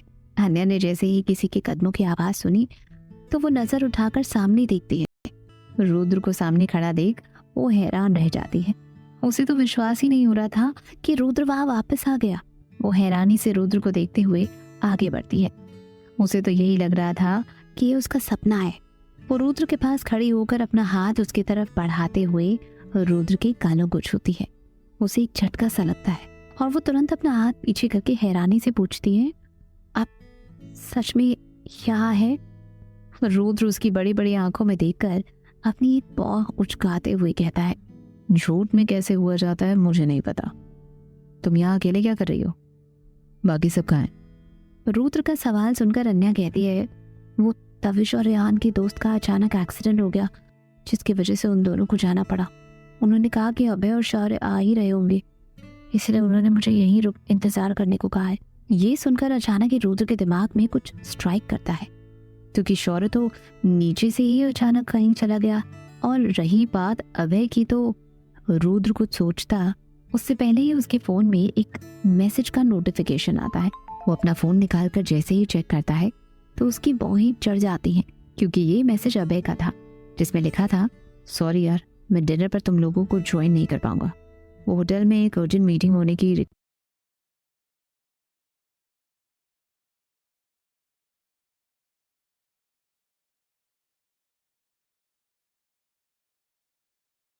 अभी को भी बोल देना मेरी साइड से। तुम लोग एंजॉय करो डिनर, मैं बाद में मिलता हूँ। अभय का ऐसा मैसेज पढ़कर रुद्र को शक नहीं पूरा का पूरा यकीन हो गया कि सबने मिलकर एक साथ ये प्लान किया है। वो एक नजर अपने सामने खड़ी अन्या को देखता है, जो उसे अपने पलके झपकाते हुए देख रही थी। वो कुछ सोचकर एक गहरी सांस लेते हुए कहता है, तुम्हें भूख लगी है? अन्या रुद्र के पूछने पर मासूम सा चेहरा बनाकर पहले हाँ में फिर ना में सर हिलाती है। रुद्र आगे बढ़ते हुए कहता है, चलो डिनर करते हैं। इतना बोलकर उसने अपने कदम बढ़ाए ही थे कि अन्या उसे टोकते हुए कहती है, पर शौर्य और अभय अभी तक नहीं आए। रुद्र उसकी बात सुना आगे बढ़ते हुए कहता है, और आने वाले भी नहीं है, इसीलिए चलो। अन्य रुद्र के ऐसे कहने पर उसे असमंजस में देखने लगती है। उसे अब तक कुछ समझ नहीं आ रहा था, लेकिन रुद्र के आगे बढ़ने पर वो भी कुछ सोचते हुए उसके पीछे चल देती है। रुद्र उसे बालकनी साइड में रखे एक टेबल की तरफ ले जाता है और अन्य को बैठने का इशारा करके खुद उससे पहले ही बैठ जाता है। ये देखकर तो अन्य का मुंह ही बन गया। वो मन ही मन रुद्र को कोसते हुए कहती है, बड़े अजीब है ये, मानस नाम की तो चीज ही नहीं है। ये नहीं कि पहले अपनी वाइफ को प्यार से बैठाएं फिर खुद बैठे, पर नहीं, ऐसी जेंटलमैन वाली चीजों की उम्मीद रखनी ही नहीं चाहिए। अन्य यूं ही रुद्र को अजीब नजरों से देखते हुए खुद ही बैठ गई। वहां का माहौल काफी रोमांटिक था, लेकिन रुद्र वहां बैठा अपने फोन में लगा हुआ था। तभी वहां वेटर आकर दोनों को वेलकम ड्रिंक सर्व करते हुए उनसे ऑर्डर लेने के लिए मेन्यू बढ़ाता है। रुद्र एक नजर मेन्यू को देखकर अन्य से कहता है, तुम्हें जो खाना है ऑर्डर कर लो। इतना बोलकर वो वापस अपने फोन में घुस जाता है। ये देखकर तो अन्य का मूड ही खराब हो गया। वो यही सोचती है कि आखिर वो है ही क्यों यहाँ, जब सामने बैठे इंसान से कोई मतलब ही नहीं है। वेटर के टोकने पर अन्य मेन्यू पर नजर डालकर उसे ऑर्डर दे देती है और आसपास के माहौल को एक्सप्लोर करने लगती है। ठंडी हवा उसके चेहरे को छू रही थी, जिससे उसे काफी अच्छा लग रहा था। वो आंखें बंद करके हवाओं को महसूस करने लगती है। वहीं सामने बैठा रुद्र अपनी चोर नजरों से उसे ही देख रहा था। उसका तो आज खुद पर जैसे काबू ही नहीं था। वो जानबूझकर ऐसा बिहेव कर रहा था ताकि वो अपने बहकते कदम रोक सके, लेकिन उसकी लाख कोशिश करने के बाद भी उसकी नजर अन्या के खूबसूरत चेहरे पर फिसल रही थी। अन्या जैसे ही उस पर नजर डालती है, रुद्र जल्दी से अपनी नजर फोन में डालकर खुद को बिजी दिखाने लगता है। अन्या ऐसे बैठे बैठे अब बोर होने लगी थी। वो रुद्र को टोकते हुए कहती है, आप तो डिनर पर नहीं आने वाले थे, तो फिर आप यहाँ? अन्या के पूछे जाने वाले सवाल पर रुद्र एक नजर उसे देखकर वापस फोन में देखते हुए कहता है, हाँ बिजी था, लेकिन जाते जाते शौर्य जिद करके मुझे अपने साथ ले आया। इतना बोलकर रुद्र वापस से खामोश हो गया। अन्या भी चुप हो गई, क्योंकि अब शायद उसके पास रुद्र से कुछ कहने को था ही नहीं, क्योंकि आज तक उनके बीच टकरार, खामोशी और कुछ बातें ही हुई थी। अन्या वापस से खुद में ही लग गई। तभी वेटर खाना लेकर आता है और दोनों को सर्व करता है। रुद्र की नजर जब खाने पर पड़ती है तो वो आश्चर्य से अन्या को देखने लगता है, जो अब बिना कुछ ध्यान दिए खुद के खाने में मगन थी। रुद्र ने ये नहीं सोचा था कि अन्या उसकी पसंद का ध्यान रखेगी। उसे उसका ये जेस्चर न जाने क्यों पर काफी स्वीट सा लगा। वो खाते खाते बस अन्या को ही देख रहा था, जो अब अपनी नजरें तक नहीं उठा रही थी। दोनों ने खामोशी से डिनर फिनिश किया। कुछ पल में वेटर उनके सामने एक छोटा सा कॉफी चॉकलेट केक लेकर आता है और उनके सामने रखकर बिना कुछ कहे वहां से चला जाता है। अन्या और रुद्र की नजर जब उस केक पर जाती है तो उन्हें जैसे कुछ याद आता है।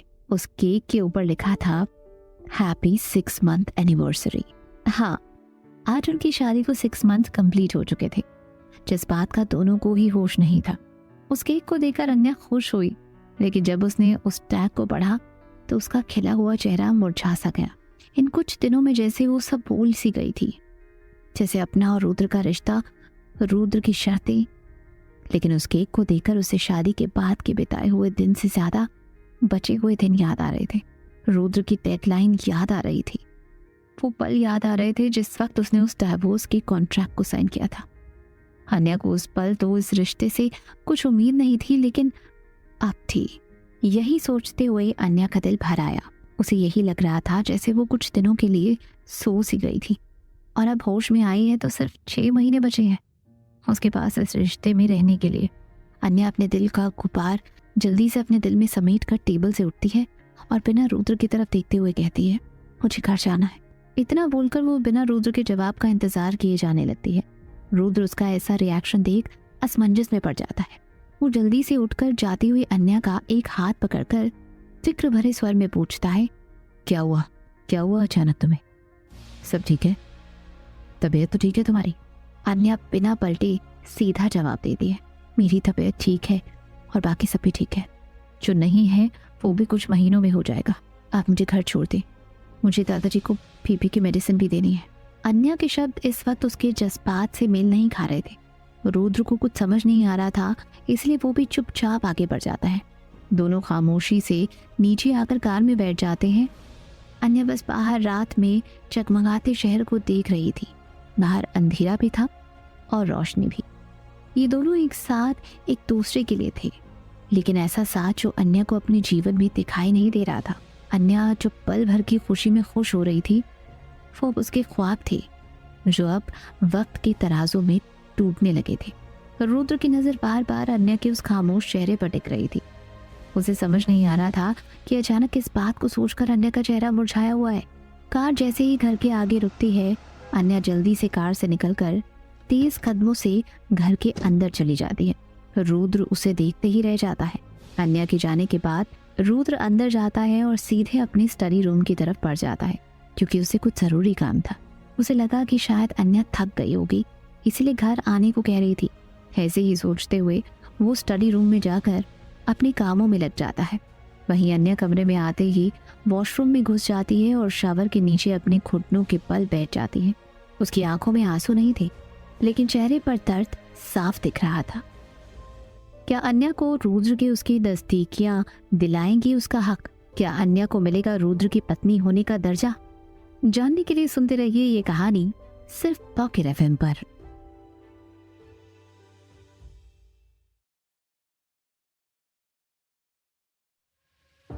रात के करीब 1 बजे रुद्र अपने कमरे में आता है तो उसकी नजर सोफे पर सो रही अन्या पर जाती है। उसे सोफे पर सोता देख रुद्र की आंखें छोटी हो जाती हैं। उसे समझ नहीं आ रहा था कि आखिर अचानक अन्या को हुआ क्या, क्योंकि उसे तो उनके बीच सब ठीक लग रहा था और साथ ही अब तो उनका रिश्ता धीरे धीरे आगे भी बढ़ रहा था। वो धीरे से चल सोफे के पास आता है और झुककर अन्या के चेहरे पर अपने हाथ फेरने लगता है। नींद में भी अन्या के चेहरे के भाव सख्त थे। रुद्र कुछ पल यूं ही उसे देखता रहता है, फिर आगे झुककर उसे अपनी गोद में उठाकर अपने साथ बेड पर ले जाता है। अन्या को अच्छे से बेड पर लेटाने के बाद रुद्र खुद उसके बगल में लेटकर उसे अपनी बाहों में भर लेता है। रुद्र कुछ देर अन्या को महसूस करने के बाद उसके माथे पर किस करके उसे गुड नाइट विश करता है और अपनी आंखें बंद करके सो जाता है। रुद्र को तो जैसे अब अन्या की आदत हो चुकी थी। वो जब तक उसे अपनी बाहों में न भर ले उसे नींद तक नहीं आती थी। उसके जहन में ये ख्याल तक नहीं आता था कि जिसकी उसे अब आदत हो चुकी है वो उसके पास शायद कुछ वक्त के लिए ही है। सुबह के वक्त रुद्र जब तैयार होकर नाश्ते पर आता है तो उसे वहां सब दिखाई देते हैं सिवाय अन्या के। उसकी आंखें हर जगह उसे ही तलाश कर रही थी। दिल में एक अजीब सा खालीपन महसूस हो रहा था। उसे समझ नहीं आ रहा था कि वो बाकी सबसे कैसे और क्या पूछे। इसी सोच में ऑफिस जाने के लिए बाहर की ओर बढ़ गया। बाहर आते ही जियान उसके आगे झुककर कार का दरवाजा खोलता है, पर रुद्र अंदर बैठते हुए रुककर जियान को देखता है, फिर अपने माथे पर हाथ रखकर कुछ सोचते हुए पूछता है, जियान वो आज तुम्हारी मैम घर में कहीं दिखाई नहीं दे रही थी, कहीं गई है क्या? एक पल के लिए तो जियान रुद्र का अचानक ये सवाल सुनकर हुचक सा जाता है, फिर जल्दी से उसे जवाब देते हुए कहता है, जी सर, मैम तो सुबह ही आकाश सर के साथ आश्रम के लिए निकल गई हैं। जियान की बात सुनकर रुद्र बिना कुछ कहे चुपचाप कार में बैठ जाता है। जियान भी एक नजर रुद्र को देखकर जल्दी से आगे बढ़ जाता है। रुद्र के चेहरे पर एक अजीब सा खालीपन बिखरा हुआ था। वो ऑफिस में आज बिल्कुल अपने काम पर ध्यान नहीं दे पा रहा था। उसके जहन में बार बार अन्या का चेहरा आ रहा था। हफ्ते बीत चुके थे, लेकिन इन बीते हफ्तों में अन्या का बिहेवियर रुद्र के समझ से परे था। ना वो उसके सामने आती थी, ना ही उससे कुछ कहती थी। वो उसे ऐसे इग्नोर करती थी जैसे रुद्र उसके लिए एग्जिस्ट ही नहीं करता हो। रात को कभी रुद्र के आने से पहले सो जाती या फिर दादाजी और आकाश के साथ बैठी रहती, और कभी कभी तो गार्डन में बैठी रुद्र के सोने का वेट करती थी। रुद्र ने बात करने की कोशिश की तो अन्या ने उसे कोई सीधा जवाब नहीं दिया। ये सब देखकर रुद्र को कभी गुस्सा आता है तो कभी कुछ खालीपन सा महसूस होता है। ऐसे ही दोनों के दिन बीत रहे थे। आज रुद्र का मूड सुबह से खराब था। वो हर छोटी बात पर लोगों पर चिल्ला रहा था। वो अपना काम खत्म करके आज जल्दी से घर आ गया था। क्योंकि आज उसे एक काफी बड़ी पार्टी में जाना था, जो कि एक तरह का बिजनेस मीट था। इधर अन्या दादाजी के पास बैठी उनकी किताबों की कलेक्शन की तारीफ कर रही थी। तभी वहां एक नौकर डरा सहमा सा दिग्विजय जी के कमरे में आता है और सिर झुकाकर कहता है, मैम, आपको सर ने अर्जेंटली अपने कमरे में बुलाया है, उन्हें उनकी चीज नहीं मिल रही है। नौकर की बात सुन अन्या एक पल सोच में पड़ जाती है, पर दादाजी के सामने होने की वजह से वो मना भी नहीं कर सकती थी। दिग्विजय जी अन्या को अब तक चुप बैठा देख टोकते हुए कहते हैं, बेटा आप जाओ, देखो रुद्र को क्या चीज की जरूरत है। वैसे भी कुछ दिनों से उसका मूड कुछ ठीक नहीं चल रहा है, हम ये सब बाद में देख लेंगे। दादाजी के कहने पर अन्या हाँ में सर हिलाते हुए जाने के लिए उठती है और नौकर को जाने का इशारा करते हुए खुद अपने कमरे की तरफ बढ़ जाती है। उसका दिल घबरा रहा था क्योंकि उसने रुद्र का गुस्सा देखा था और कुछ दिन से उसका मूड भी सही नहीं था, जिससे वो अब बचती आई थी। अन्या अपनी सोच विचार में गुम कमरे के सामने पहुंचती है और एक लंबी सांस भरते हुए दरवाजा खोलकर अंदर आती है। वो जैसे ही अंदर आती है, रुद्र जल्दी से उसका हाथ पकड़कर अंदर खींचते हुए दरवाजा बंद कर देता है और उससे दरवाजे से सटाते हुए खुद उसके सामने आ जाता है। उसका एक हाथ अन्या की कमर के चारों तरफ लिपटा था, वहीं दूसरा हाथ अन्या के हाथ को कसकर जकड़े था। अन्या तो अचानक हुए इस एक्शन से एक पल के लिए सहम सी जाती है। वो डर से उसकी आंखों में देखने लगती है। रुद्र भी उसे ही देख रहा था, जैसे वो काफी कुछ कहना चाहता हो, लेकिन वो शुरू कहाँ से करे उसे समझ ही नहीं आ रहा था। वो सिर्फ उसकी आंखों में देखता रहा। अन्या भी खामोश सी कुछ पल उसकी आंखों में देखने के बाद अपनी नजरें फेर लेती है और काफी शांत स्वर में कहती है, आपने मुझे बुलाया, कुछ चाहिए था? उसकी बेरुखी अब रुद्र को अंदर तक खाई जा रही थी। वो अपने दिल की बात उससे कह ही नहीं पा रहा था। रुद्र बिना कुछ कहे अपना सिर अन्या के सिर से लगाते हुए काफी दर्द भरी आवाज में कहता है, हाँ मेरा सुकून। रुद्र के कहने पर अन्या उसे देखने लगती है, पर अब रुद्र अपनी आंखें बंद करके उसको महसूस कर रहा था। अन्या जैसे ही हिलने को होती है तो रुद्र फिर वही दर्द भरी आवाज में कहता है, हिलो मत, बस यूं ही कुछ पल मेरे पास रहो। रुद्र का ये कहना सीधा अन्या के दिल पर असर कर रहा था। उसका तो जी कर रहा था कि वो सब कुछ बुलाकर सिर्फ रुद्र की बाहों में खुद को खो जाने दे, लेकिन वो ऐसा कुछ नहीं कर सकती थी, क्योंकि उसे पता था कि अगर वो ऐसा करेगी तो कमजोर पड़ जाएगी और वक्त की बेड़ियां खत्म होने के बाद शायद अकेली रह जाएगी। इन बीते 6 महीनों में काफी कुछ बदला था। रुद्र के जज्बात, अन्या के ख्याल, मोहब्बत का आगाज सब बदल गया था। अन्या को रुद्र के एहसास तो मिले, लेकिन अब तक वो नाम, वो हक नहीं मिला जो इस रिश्ते की कड़ी था। कुछ पल दोनों यूं ही खामोश से खड़े रहते हैं और अपनी अपनी बढ़ती घटती धड़कनों को बातें करने देते हैं।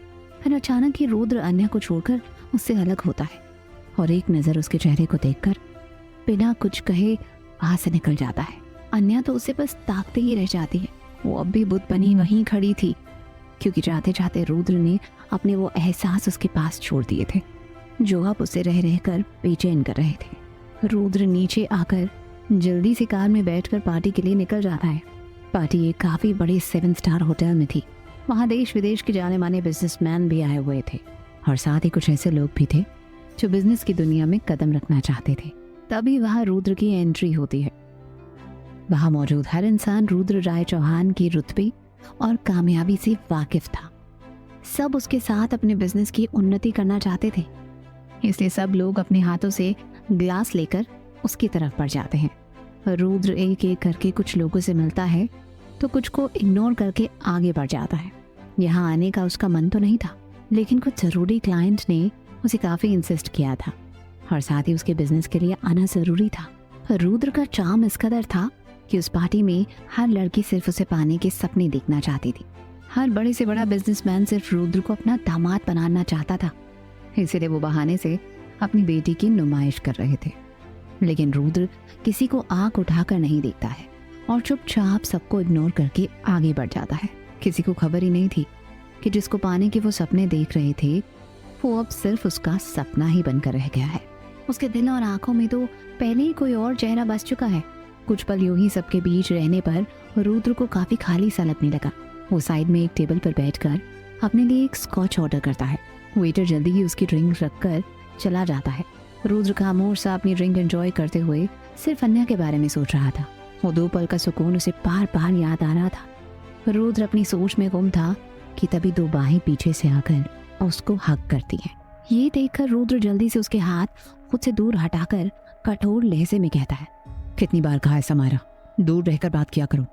समायरा रुद्र की बात सुनकर मुस्कुराते हुए उसके सामने आकर कहती है, और मैंने भी कितनी बार कहा है, दोस्तों से ऐसे ही मिलते हैं। समायरा की बात सुनकर रुद्र उसे इग्नोर करते हुए अपनी ड्रिंक कंटिन्यू करता है। समायरा रुद्र की इग्नोरेंस देखकर उसकी बगल वाली चेयर पर बैठ जाती है। फिर काफी भोली सूरत बनाते हुए अपनी आंखों में गिल्ट लेकर कहती है, रुद्र अब तक नाराज हो मुझसे?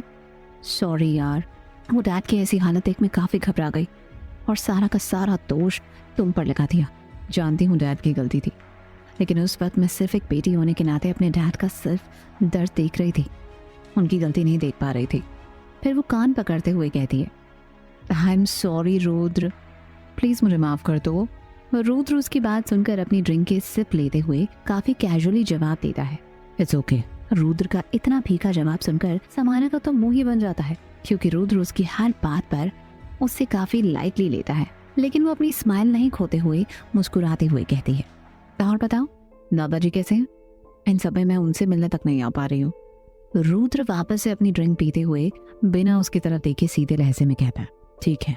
समायरा की नजर अपने आसपास भी जा रही थी। उसके आसपास खड़ी लड़कियों को देख साफ पता चल रहा था कि सब रुद्र से बात करने की कोशिश करना चाहती हैं, लेकिन उसके गुस्से से वाकिफ होने की वजह से उनकी हिम्मत नहीं हो रही थी। वही समायरा को रुद्र के साथ देखकर उन्हें जलन भी हो रही थी। ये देख समायरा की स्माइल और भी ज्यादा प्राउड वाली हो गई। मार्केट में कभी ये अफवाह भी हुआ करती थी कि समायरा मेहरा उसकी गर्लफ्रेंड है, क्योंकि उसके अलावा रुद्र को कभी भी किसी लड़की के साथ नहीं देखा गया था। समायरा अपने असल रिश्ते को सामने नहीं लाने देना चाहती थी, इसलिए वो रुद्र के सामने अपनी अदाओं का जाल बिछाते हुए उसके हाथ पर हाथ रखकर प्यार से कहती है, वैसे तुम यहाँ अकेले क्यों बैठे हो, सब ठीक है? रुद्र को समायरा के स्पर्श से काफी चिढ़ सी मचती है। वो जल्दी से अपना हाथ पीछे खींचकर अपनी जगह से खड़ा होते हुए कहता है, excuse me Samaira, I need to go, you enjoy. इतना बोलकर रुद्र वहां से सीधे पार्टी में चला गया। समायरा का तो अब काफी मूड खराब हो चुका था, क्योंकि उसे अपनी इंसल्ट महसूस हो रही थी। आसपास खड़ी लड़कियां उसकी इंसल्ट देखकर आपस में कानाफूसी करते हुए उस पर हंस रही थी। ये देखकर समायरा का खून खौलने लगा। वो गुस्से में अपनी मुट्ठियां भींचकर अपने दांत पीसते हुए कहती है, रुद्र हाउ कुड यू, तुम हर बार मुझे इस तरह नहीं रिजेक्ट कर सकते, तुम्हें अब मेरा होना ही होगा, बाय हुक या बाय क्रुक। इतना बोलकर वो वहां से चली गई। रुद्र पार्टी से निकलने को हुआ कि उसे मिस्टर रंधावा ने रोक लिया और उसे साथ में ड्रिंक करने के लिए इंसिस्ट करने लगा। तभी वहां एक वेटर रुद्र के लिए ड्रिंक लेकर आता है, तो रुद्र को ना चाहते हुए भी उनके साथ ड्रिंक शेयर करनी पड़ती है।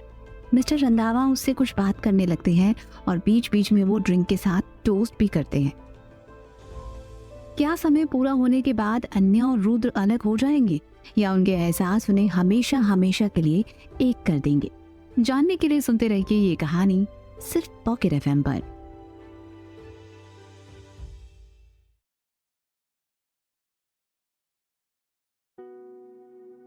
रुद्र ने लगभग पूरी ड्रिंक खत्म कर ली थी।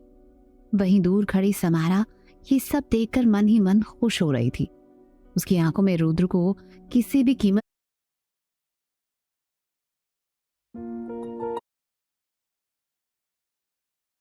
था। वो एक डेविल स्माइल लिए हुए खुद से कहती है, समायरा आज तेरी किस्मत पूरी तरह बदलने वाली है, जिसे आज कोई नहीं रोक सकता। इतना बोलकर वो वहीं वेटर को कुछ इशारा करती है और पार्टी हॉल से निकल जाती है। वहीं रुद्र अपनी ड्रिंक खत्म करके मिस्टर रंधावा से अलविदा लेते हुए वहां से जाने के लिए कुछ कदम आगे बढ़ाता है, पर तभी अचानक उसके कदम लड़खड़ा जाते हैं और सिर काफी भारी सा होने लगता है। उसे समझने में जरा भी देर नहीं लगती कि उसे ड्रग्स दिया गया है। वो जैसे तैसे खुद को संभाल कर वहां से जाने लगता है। वो कॉरिडोर में आते आते काफी ज्यादा लड़खड़ा रहा था। वो अपना फोन निकालकर जियान को कॉल करने का ट्राई करता है, लेकिन आज उसकी किस्मत तो देखो, वहां नेटवर्क ही नहीं आ रहा था। तभी वो वेटर वहां आता है और रुद्र की फिक्र करते हुए कहता है, सर आप ठीक है? मुझे आपकी हालत कुछ ठीक नहीं लग रही है, आइए मैं आपको रेस्टिंग एरिया में ले जाता हूँ। और रुद्र को इस वक्त सच में होश नहीं आ रहा था, इसीलिए उसे तो जैसे उस वेटर की बात सुनाई ही नहीं दी। उसकी पूरी बॉडी मानो अकड़ सी गई थी। वेटर बड़ी सावधानी से रुद्र को सबसे लास्ट वाले कमरे की ओर ले गया और उसे बेड पर लिटाकर जल्दी से बाहर आ गया। रुद्र बेड पर ड्रग्स के असर से बेकाबू हो रहा था।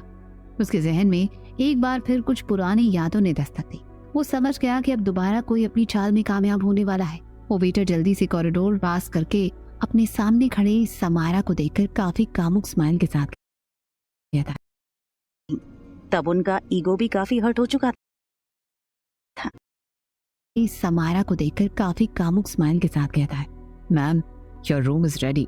समायरा उस वेटर को 2 मोटी मोटी पैसों की गड्डी देते हुए कहती है, दफा हो जाओ यहाँ से, ये शहर नहीं देश छोड़ दो। बाहर खड़ा मेरा एक आदमी तुम्हें सब कुछ समझा देगा और साथ ही हेल्प भी कर देगा। इतना बोलकर समायरा उसे और भी इंस्ट्रक्शन देती है। फिर वेटर उसे रूम की चाबी देकर वहां से निकल जाता है।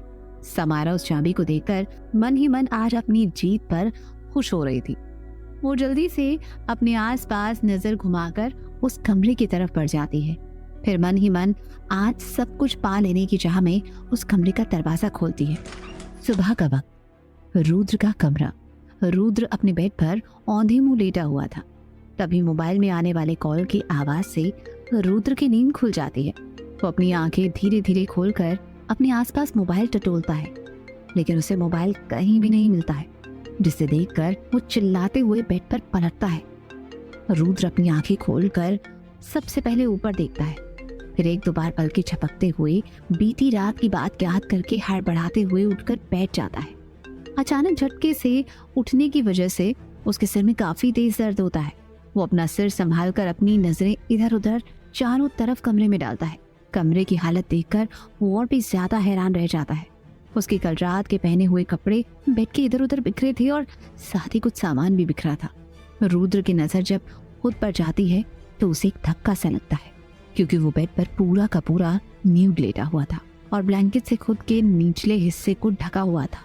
साथ ही उसके सीने और पीठ पर काफी सारे नाखून के निशान थे। वो धीरे धीरे खुद को छूता है। वो निशान काफी ताजे थे। ये सब रुद्र देखकर वो अपना सिर पकड़ लेता है। उसे जहां तक याद था कि वो पार्टी में था और लास्ट ड्रिंक करने के बाद क्या हुआ उसे कुछ याद ही नहीं आ रहा था।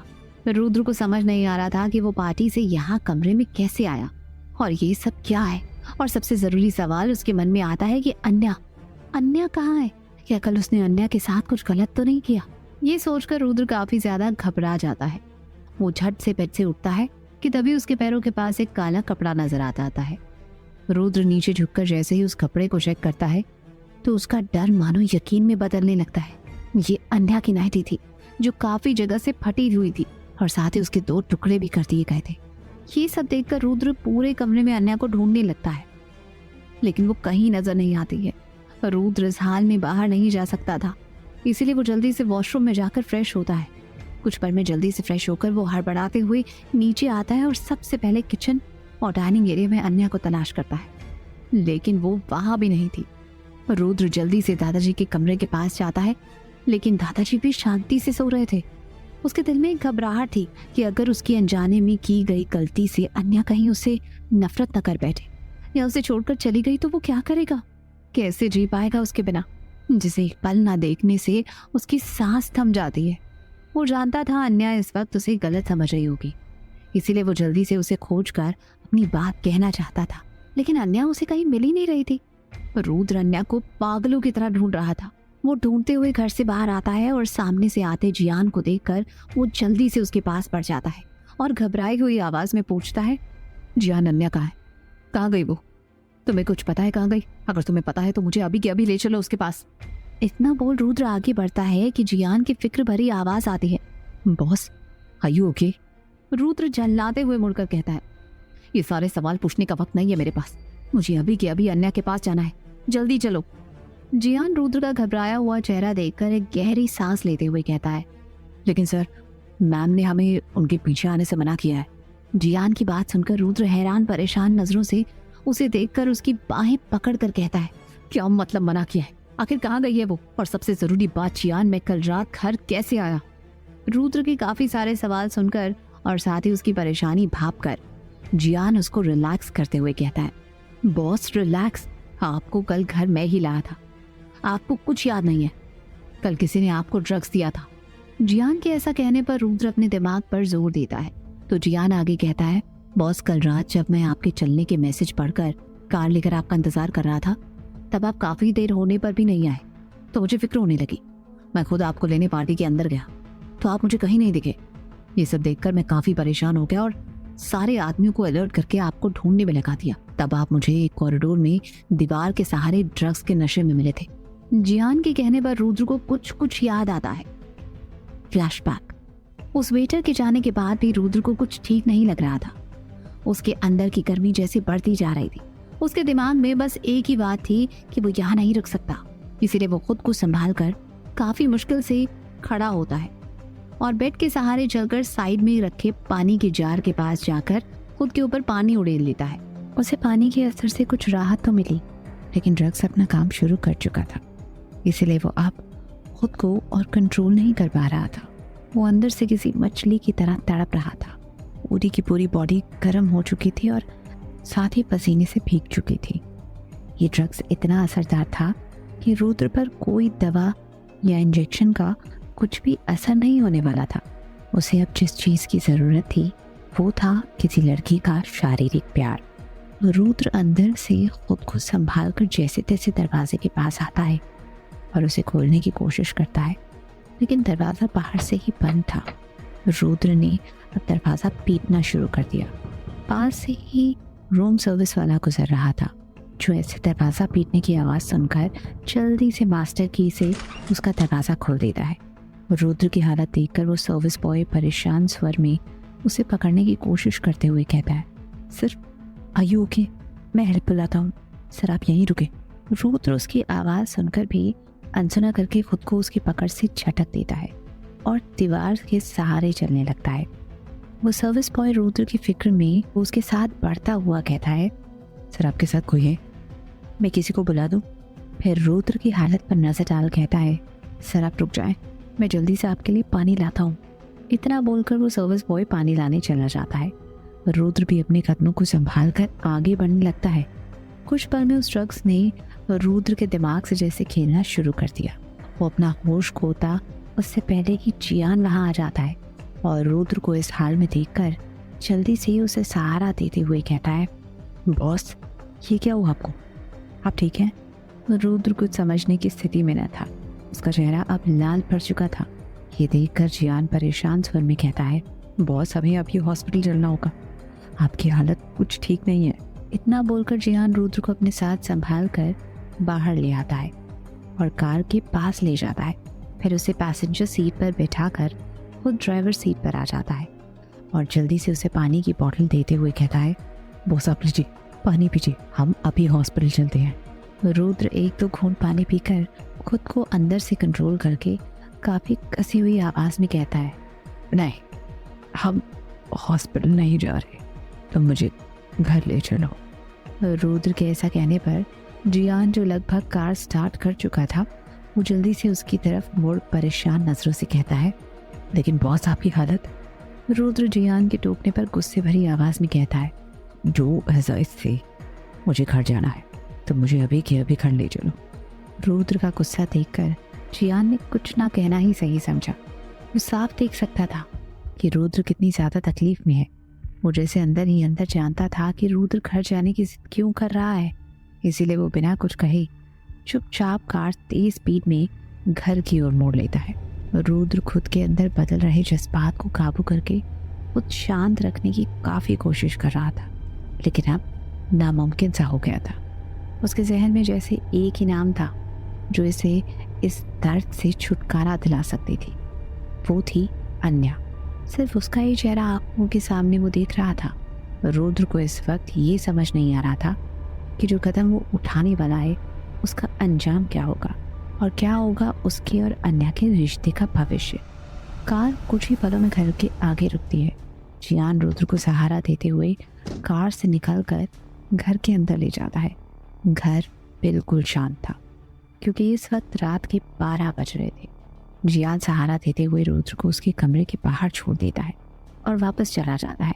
Flashback and. जियान के बताने पर रुद्र को अब धीरे धीरे सब याद आने लगता है। वो अपनी बात आगे बढ़ाते हुए कहता है, उसके बाद मैं आपको कमरे के बाहर छोड़ वहां से चला गया। फिर आज सुबह मैम घर से बाहर जाते हुए मुझसे कह गई कि वो कहीं बाहर जा रही है, कोई उनके पीछे ना आए, वो शाम तक घर वापस लौट आएंगी। और साथ ही ये भी कह कर गई कि जब आप उठे तो डॉक्टर से आपका चेकअप करवाने को कहूँ। जियान की एक एक बात सुनकर रुद्र अपना सिर पकड़कर वहीं पास के चेयर पर बैठ जाता है। उसका सिर फटा जा रहा था। उसे अब बार बार अपनी गलती पर पछतावा हो रहा था। ऐसा क्या किया था रुद्र ने अन्या के साथ जो उसे अब इतनी गिल्ट महसूस हो रही थी? जानने के लिए सुनते